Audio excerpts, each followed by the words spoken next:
Hey guys, Christine here, my Plant Fueled and Fit kitchen.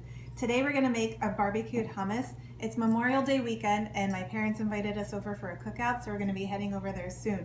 One of the easiest things you can make to take to a cookout or to any gathering is some homemade hummus in a veggie tray.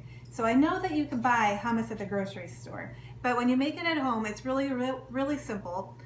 You could control what ingredients go in, so you can make sure that there's no added oil, added sugar, or added salt, and you can make any flavor combination that you want. Today, since it's a Memorial Day cookout, I thought a great flavor combination would be barbecue. So that's what we're gonna do today.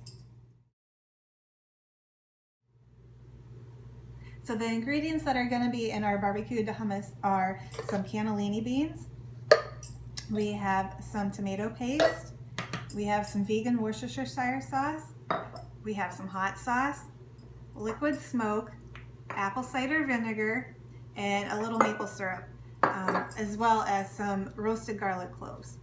All right, so in our food processor, I have drained and rinsed the beans already. I have those in here, so I'm just gonna get that going first. It's just the beans.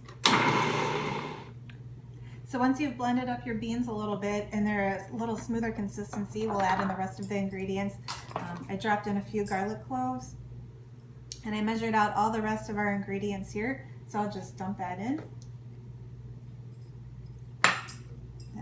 And get the tomato paste in there as well.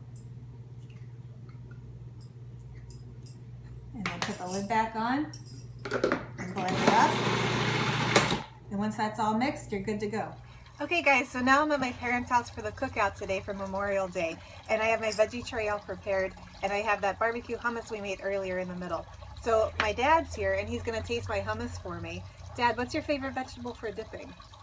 Well, Christine, I really like carrots. Carrots is your favorite? Yeah, the mini carrots. Yes, I really do like the mini carrots. For me, broccoli's always been a favorite vegetable of mine, but lately when I'm making these flavored hummuses, I really like to use cucumbers because it has a nice neutral taste, so you really get the flavor of the hummus on there. So Dad, why don't you take a vegetable and try out my hummus? What do you think? Let me taste some too. You could definitely taste the barbecue. The barbecue flavor Not in there? overpowering, but you definitely could taste it. Yeah, it's good. All right, well thank you. Yeah.